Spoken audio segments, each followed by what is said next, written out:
Blue Jays Entertainment, Freaky the Maestro here as usual. Gone ahead and making another track. I want to do something delicious today.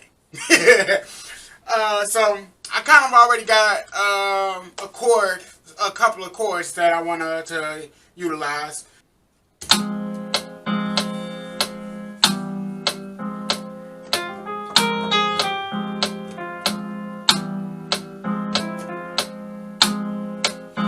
Alright.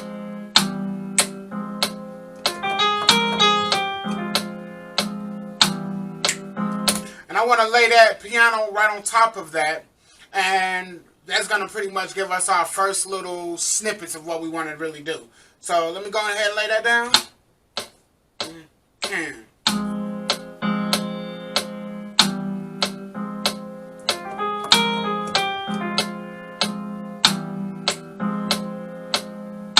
I already got this. This is what my piano is going to be.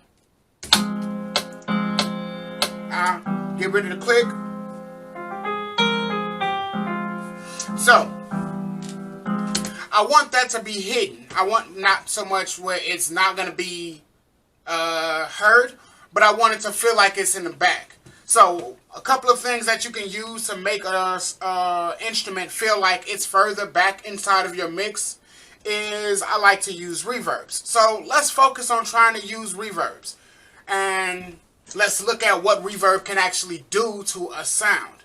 So when I'm looking at reverb, or when I'm adding a reverb onto an instrument, you can do what's called drowning something in reverb. When you say something is drowning in reverb, if you ever heard that term, it literally just means that think of yourself as drowning. You can't breathe. You can't really make anything out.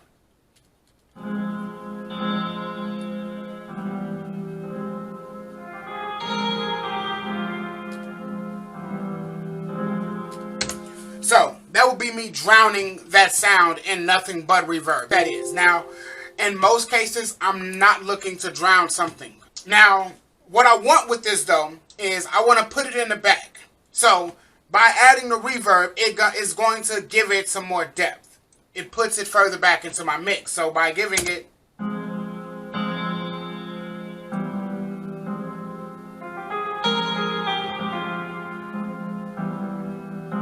And I'm going to bring the volume of it down just a little bit. It doesn't need to come down a ton. But now, by me bringing it down some, that's going to ensure that it's going to sit in the back of my mix. You can always add other effects on there. I definitely recommend playing around with effects, seeing what they can do to your sound, seeing if something is going to make it better, worse, or whatever, indifferent. You never know what you're going to like unless you play around with it. Now, I will play around with some EQing on this, because I do like the way it sounds, but I want to kill a few things. So, one of the things I want to do is I want to do some roll-off. When I'm rolling off, most of the time I'm rolling off the bottom. So, stuff that's going to make my sound muddy. So, everything under 70 hertz, I've rolled off. Now, it's a slight difference. It's a very slight difference. I recommend when you're doing this, do this with headphones or do it with monitors. That way you can actually hear that difference. It's not going to always be something that's just outlandishly loud, that's just easy to hear. I also recommend doing it without the effects on there so you can actually hear the instrument itself and see what it's doing to the instrument and see if you like it on the instrument. Then add the effects on there, see if you like it with the effect, and that's the way you can bounce around your ideas and see how they work for what you're doing. I want to kind of bring up a little bit of my mids, just a bit.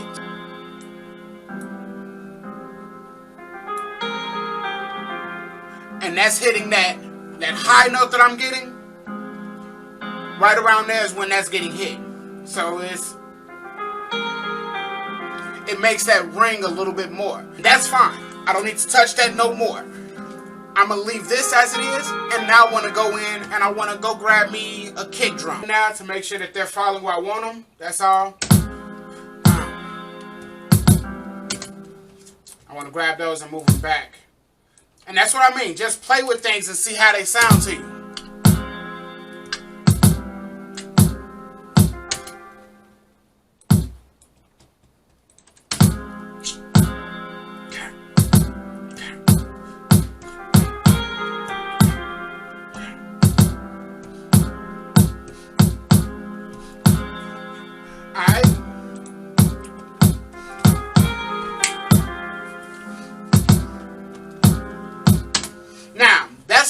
And I actually kind of like that. But what I want to do with this kick drum is, of course, I like to double my kicks up. This already has some nice doubling in it, but I want to give it a little bit more character. So, and it just makes it ring a little bit more, and that's what I want with this. So.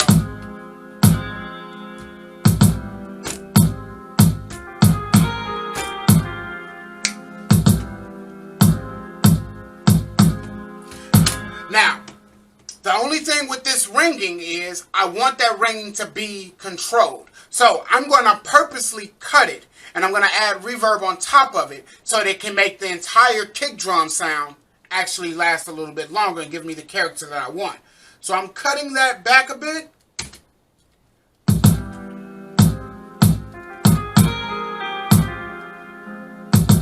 Now cut it a little bit more.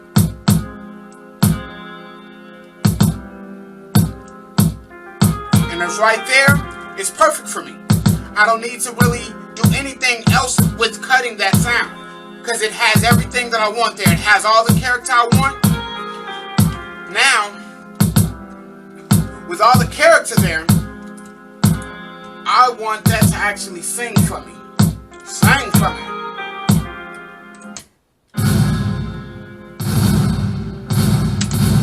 Again, drowned.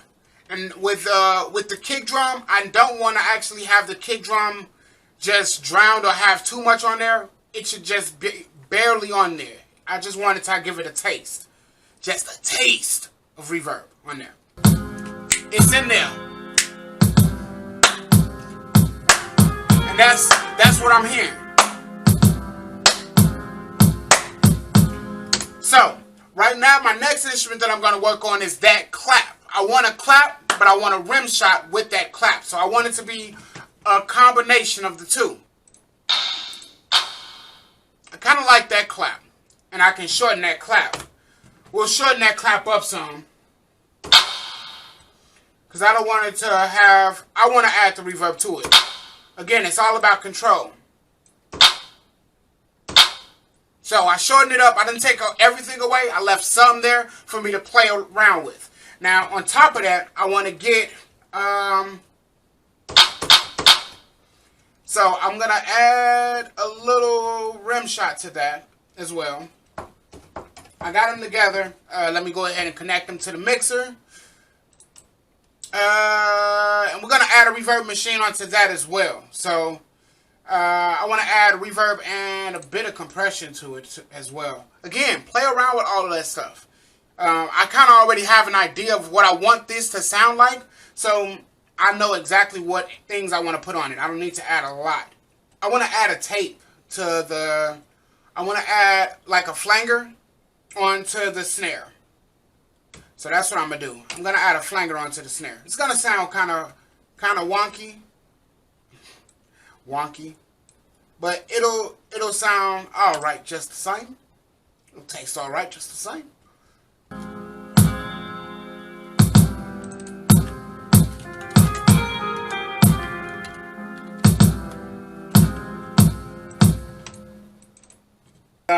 No, seriously now.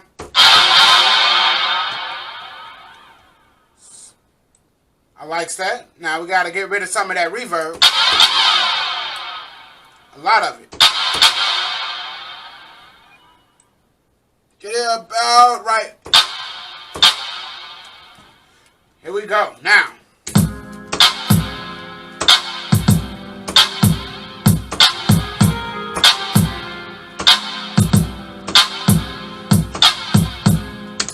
That's what I want, and we're going to go ahead and dump that up in there real quick. And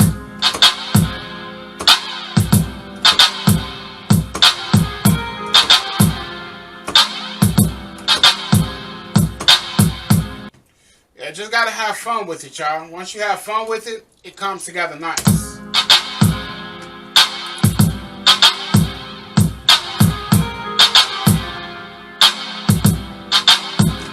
Now, one thing I want that that pre-clap that I put in there, that's what I'm gonna call it, a pre-clap. It's not really a pre-clap, but it's the double clap, the know your clap. I want it to kind of be lower than the main clap. So On the ones that I had that were louder, I just turned them down. We got a nice clap.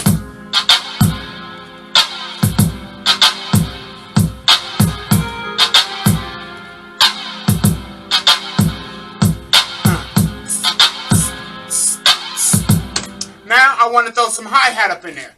So we're going to grab a hi-hat. Now, normally I don't do a whole lot to cymbals. Just because I just don't do a lot to them.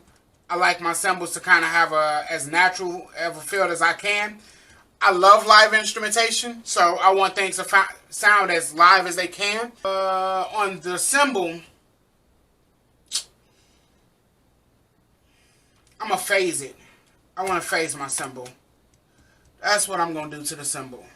And it's going to sound nice. It's going to sound rather nice right there.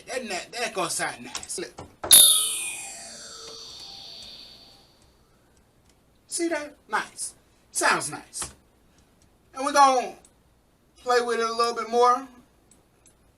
Get it to where I want it. And this is all you do. You play around with stuff till you get stuff to sound the way you want it to sound.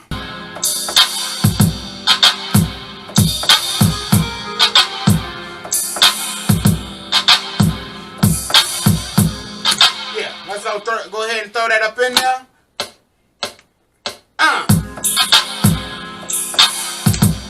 First note, first note.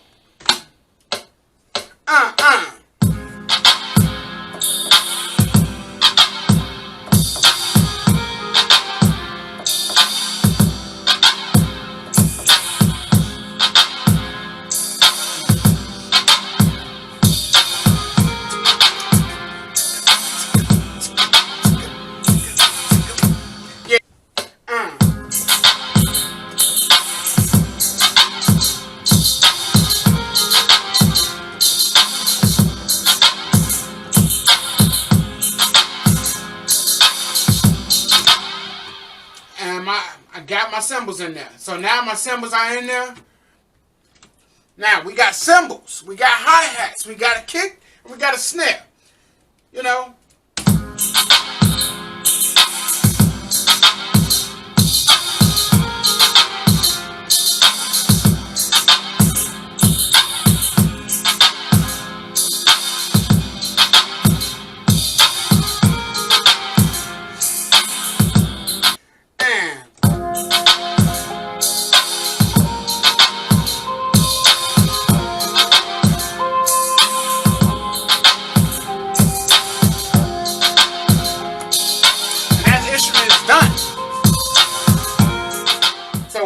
We did some mixing of some of the instruments. We didn't do everything. We mixed, or rather not mixed, but added effects to the instruments. Okay? So right now, I got the next instrument.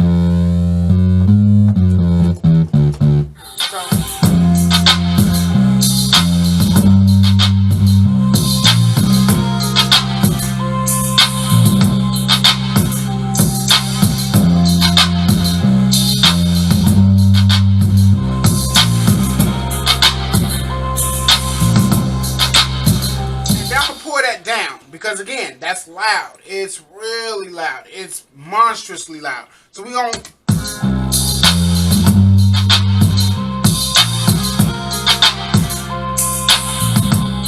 it should be felt.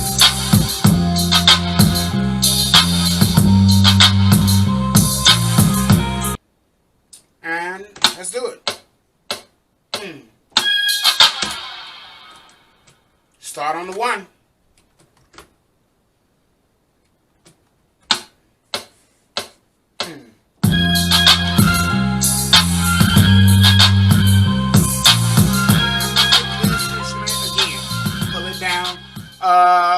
Louder or higher pitched instruments can be played at lower volumes than other instruments because they're still going to carry through.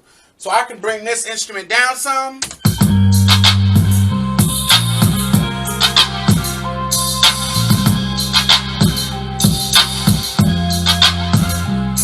And it still cuts through everything else.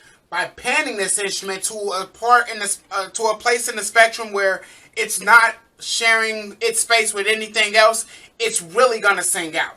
So I kind of like this instrument to be on my left, so I'm going to put it to the left, about 30% to the left, and it should sing on the left side. Because